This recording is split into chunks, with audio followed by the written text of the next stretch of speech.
El hombre que todo lo mueve. Alguien te dice algo en el trabajo y llevas el comentario contigo todo el día. El tráfico se pone pesado y llega a la casa de mal humor.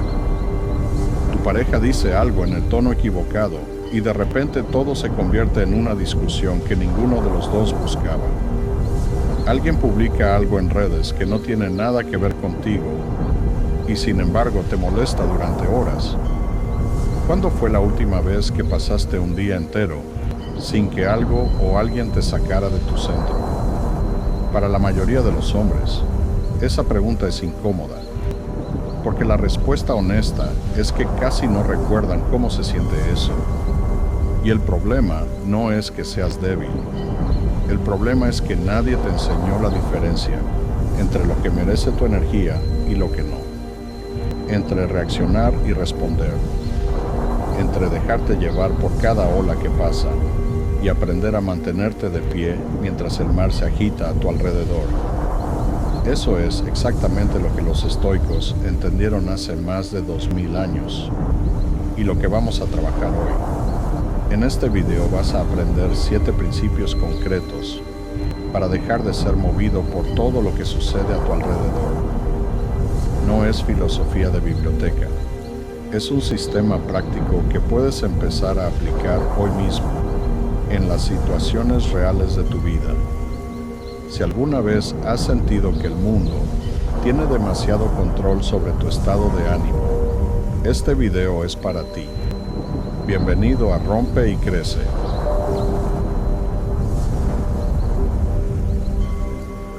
Principio 1. No todo merece una respuesta. La disciplina de la selectividad. Hay una creencia muy extendida que destruye la paz de más hombres de lo que cualquier circunstancia externa podría hacer. La creencia de que todo lo que ocurre merece una respuesta. Alguien te critica. Tienes que defenderte. Alguien actúa mal contigo. Tienes que reaccionar. Algo sale diferente a lo planeado. Tienes que frustrarte. Como si no responder fuera una señal de debilidad. Como si quedarte tranquilo significara que no te importa o que no tienes carácter. Los estoicos vieron esto con claridad que desafía los siglos. Marco Aurelio, el hombre que gobernaba el mundo conocido, escribía en sus diarios privados algo que parece simple, pero que cambia todo cuando lo integras de verdad. La mayoría de las cosas que perturban a los hombres no tienen el poder de hacerlo por sí solas. Ese poder se lo damos nosotros al decidir que merecen nuestra atención. Piénsalo así. Imagina que tienes una cantidad fija de energía mental cada día. Cada vez que reaccionas a algo, gastas una parte de esa energía. El comentario descortés de un conocido, la conducta irresponsable de alguien en el tráfico, la opinión no pedida de alguien en redes. Cada reacción tiene un costo real. Y ese costo no es solo emocional, es cognitivo. Cada vez que tu mente se engancha en una perturbación, pierde capacidad para lo que realmente importa: tus decisiones, tus relaciones más cercanas, tu trabajo más importante, tu dirección de vida.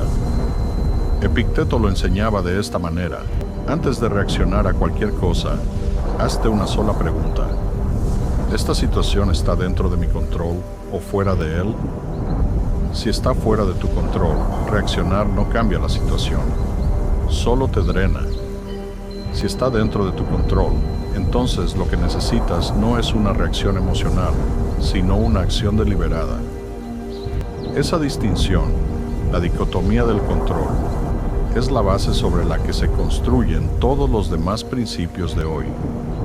La aplicación práctica. Esta semana, cada vez que sientas que algo te está perturbando, pausa 3 segundos y hazte la pregunta de Epicteto. ¿Esto depende de mí o no depende de mí? No para ignorar la realidad, sino para decidir conscientemente cuánta energía merece esa realidad antes de dársela. Cato el joven, el hombre que Roma no pudo romper. quiero contarte la historia de un hombre que vivió rodeado de exactamente el tipo de cosas que sacan a cualquiera de su centro. Traiciones políticas, corrupción a su alrededor, enemigos poderosos que usaban todos los recursos disponibles para desestabilizarlo.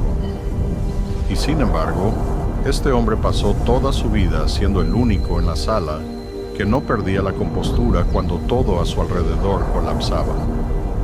Su nombre era Marco Porcio Catón, conocido en la historia como Catón el Joven.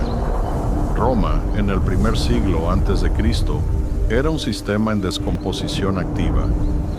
El dinero compraba votos, la influencia compraba juicios, y la mayoría de los hombres en posición de poder habían encontrado la manera de justificar sus compromisos con la corrupción. Era el ambiente perfecto para que un hombre con principios los fuera cediendo uno a uno bajo la presión de las circunstancias. Catón eligió algo diferente. Cuando Julio César, en la cima de su poder, intentó incluirlo en una alianza política que habría beneficiado a Catón materialmente, Catón rechazó la propuesta. No con dudas, no con negociaciones, con una claridad que César mismo encontró desconcertante. Cuando sus enemigos intentaron humillarlo públicamente en el Senado, Catón no respondía con ira ni con improperios. Respondía con argumentos o no respondía en absoluto, dejando que el silencio hablara con más fuerza que cualquier defensa airada. Y cuando la república que había defendido toda su vida comenzó a derrumbarse definitivamente, Catón no buscó culpables externos. No se lamentó de la injusticia del mundo. Siguió actuando según sus principios hasta el último día, en las condiciones que le tocaron, con lo que tenía. Lo que hace la historia de Catón tan poderosa no es que ganara. En términos de resultados visibles, perdió. César tomó el poder. La república cayó. Catón no logró detenerlo.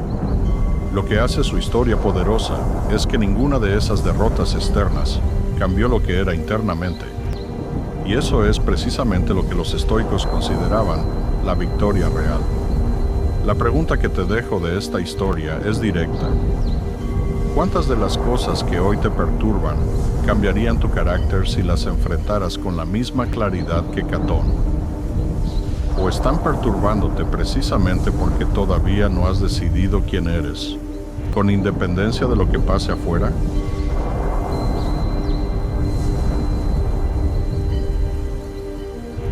Principio 2. Tu interpretación es el problema, no el evento. Esto es lo que más incomoda a la gente cuando lo escucha por primera vez. Así que te lo digo directamente. La mayoría de las veces, lo que te perturba no es lo que ocurrió.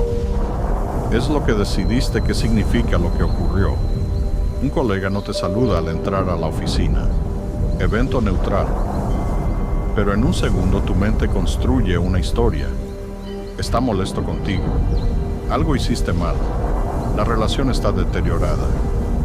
Y pasas el resto del día cargando el peso de una historia que tú mismo fabricaste sobre un dato que no tiene suficiente información para sostenerla. Epicteto lo resumió en una frase que lleva 2000 años siendo verdad. Los hombres no son perturbados por los eventos, sino por las opiniones que tienen sobre esos eventos. Eso no significa que los eventos no importen. Significa que entre el evento y tu respuesta hay un paso que la mayoría de los hombres saltan sin darse cuenta: la interpretación. Y la interpretación es tuya. La elegiste tú, aunque sientas que te fue impuesta. La estás eligiendo en este momento sobre las cosas que te preocupan. El hombre que entiende esto tiene un poder que la mayoría nunca descubre: la capacidad de cuestionar sus propias interpretaciones antes de actuar desde ellas. ¿Esto que interpreto es lo único que puede significar este evento? ¿O estoy añadiendo una capa de significado que no fue puesta ahí por la realidad, sino por mi historia personal, mis miedos, ¿O mis experiencias anteriores? Esa pregunta no elimina el dolor cuando el dolor es real, pero sí elimina el dolor que tú mismo fabricas sobre situaciones que todavía no sabes cómo interpretar. La aplicación práctica. La próxima vez que algo te genere una reacción fuerte, escribe en papel, no en tu cabeza, el evento exacto separado de tu interpretación de ese evento. El hecho puro de un lado, tu lectura del hecho del otro. Verás con claridad cuánto del peso que cargas es del evento y cuánto lo pusiste tú.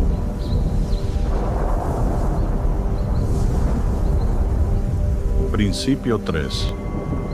Deja de necesitar que los demás actúen como tú quieres.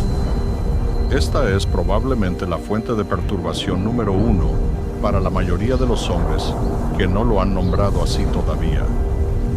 Esperamos que la gente actúe de cierta manera, que sea justa cuando debería, que sea agradecida cuando corresponde, que sea razonable cuando la situación lo pide. Y cuando no lo es, algo en nosotros se revela. Se siente como una injusticia, como si el mundo hubiera roto una regla que debería ser universal. Marco Aurelio, quien gobernaba millones de personas y tenía todo el poder para obligar a que las cosas fueran como él quisiera, escribía en sus diarios privados algo que me parece profundamente honesto para alguien en su posición. Al comenzar cada mañana, se recordaba a sí mismo que ese día se encontraría con personas entrometidas, ingratas, arrogantes, deshonestas y envidiosas, y que todo eso ocurriría porque esas personas no saben distinguir el bien del mal todavía, y que eso no era razón para perturbar su propio estado interno. No lo escribía como resignación, lo escribía como preparación, como un general que conoce el terreno antes de salir a caminar por él. El principio que subyace a esa práctica es poderoso. Las personas actúan desde su nivel actual de conciencia, sus heridas, sus miedos y sus condicionamientos. No actúan mal contigo porque tú lo merezcas. Actúan desde lo que son en este momento. Y eso no depende de ti. Lo que sí depende de ti es decidir cuánto espacio les das en tu mente después de que se van. Puedes poner el límite que necesitas. Puedes alejarte de quien necesitas alejarte. Puedes tener la conversación difícil cuando corresponde. Todo eso es acción dentro de tu control. Lo que no está en tu control y lo que te destruye cuando intentas tenerlo es la expectativa de que cambien o de que actúen diferente antes de que estén listos para hacerlo. Marco Aurelio y los días que empezaban con la verdad. Hay algo en la vida de Marco Aurelio que encuentro más instructivo que cualquier batalla que ganó o ley que promulgó. Sus diarios personales. Las meditaciones no fueron escritas para ser publicadas. Marco Aurelio las escribía para sí mismo, en los márgenes de sus campañas militares, entre reuniones de gobierno, en los momentos robados de su vida como el hombre más poderoso del mundo. Son, en esencia, las notas de un hombre que se obligaba a sí mismo a no olvidar quién quería ser. Y lo que más me llama la atención de esos escritos es lo que le costaba. No escribe como alguien que ya lo tiene resuelto. Escribe como alguien que lucha a diario con los mismos impulsos que cualquiera de nosotros. La impaciencia con personas difíciles. La tentación de reaccionar con ira cuando alguien lo decepciona. La resistencia a aceptar circunstancias que no eligió. Un emperador, con todo el poder del mundo conocido a su disposición, luchando cada mañana contra sus propios impulsos. Eso me parece más valioso que cualquier historia de victoria sin esfuerzo, porque demuestra algo fundamental. El dominio interno no es un estado que alcanzas y conservas para siempre. Es una práctica diaria, una decisión que se toma cada mañana, incluso y especialmente cuando no tienes ganas. La lección de Marco Aurelio no es que seas perfecto, es que seas deliberado. Que cada día, antes de salir al mundo, recuerdes quién quieres ser cuando el mundo intente moverte.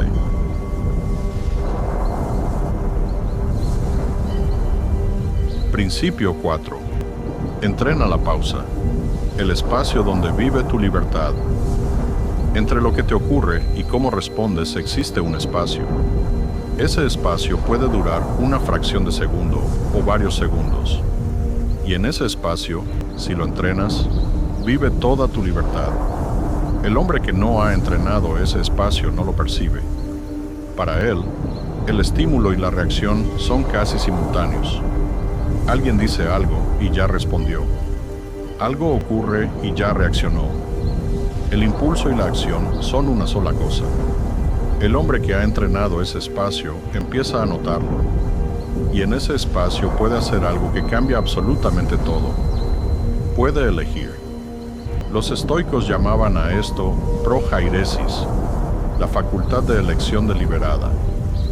Epicteto la consideraba la capacidad más importante que tiene un ser humano, más importante que la inteligencia, la fuerza física o el poder social, porque sin ella todas las demás capacidades quedan subordinadas a los impulsos del momento. ¿Cómo se entrena ese espacio? Con fricción deliberada. La próxima vez que sientas el impulso de responder en caliente, sea en una conversación, en un mensaje de texto, en una discusión, introduce un obstáculo físico entre el impulso y la acción. Respira una vez antes de hablar. Pon el teléfono boca abajo durante 30 segundos antes de escribir la respuesta. Sal de la habitación por un momento antes de continuar la conversación. No porque tengas que ser frío o calculador, sino porque esos 30 segundos son suficientes para que el córtex prefrontal, la parte racional de tu cerebro, recupere el control que la amígdala le quitó en el momento de la activación emocional. 30 segundos.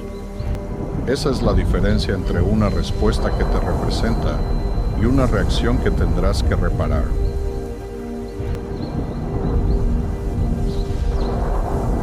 Principio 5. El juicio ajeno. No es tu responsabilidad. Existe una carga que muchos hombres cargan sin haberla elegido conscientemente. La responsabilidad de gestionar cómo los perciben los demás. Cuidan lo que dicen para no ser malinterpretados. Ajustan su comportamiento según quien esté mirando.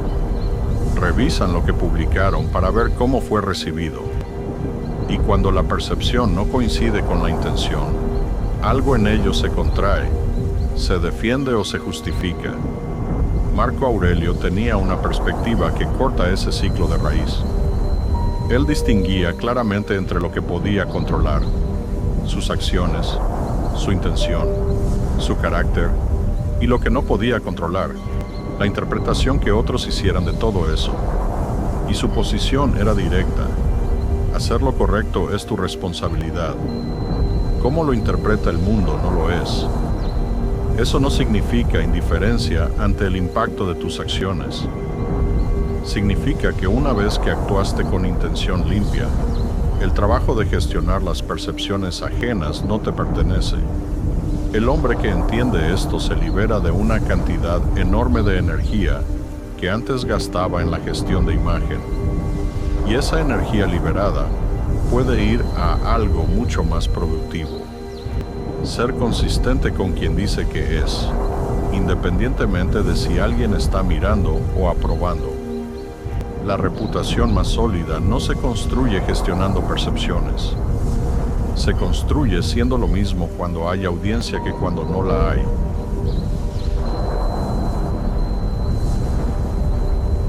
Principio 6. Usa la adversidad como información, no como condena. Cada vez que algo difícil ocurre, la mente tiene dos caminos disponibles de manera inmediata. El primero es el más automático. Esto es un problema. Algo está mal. No debería estar pasando. Ese camino lleva directamente a la resistencia, y la resistencia multiplica el sufrimiento al agregar la lucha contra la realidad al peso de la realidad misma. El segundo camino es el que los estoicos entrenaban deliberadamente. Esto está ocurriendo. ¿Qué información contiene para mí? Séneca escribió sobre esto en sus cartas a Lucilio con una claridad que sigue siendo punzante 2000 años después. Decía que la adversidad hace con el hombre lo que el fuego hace con el oro. No lo destruye, lo revela, muestra qué hay realmente dentro. Una relación que se rompe revela qué tan dependiente eras de ella para tu estabilidad emocional. Un fracaso profesional revela en qué estabas poniendo tu identidad. Una crítica que te duele más de lo esperado revela qué parte de ti todavía necesita aprobación. Esa información no es agradable, pero es exactamente lo que necesitas para crecer en las áreas donde todavía eres vulnerable. El hombre que aprende a hacerse la pregunta correcta frente a la adversidad, no por qué me pasa esto a mí, sino qué me está mostrando esto sobre mí. Ese hombre convierte cada dificultad en un recurso de construcción. Y llega un momento en su desarrollo donde la adversidad deja de sentirse como una interrupción de su vida y empieza a sentirse como parte del proceso que lo está construyendo.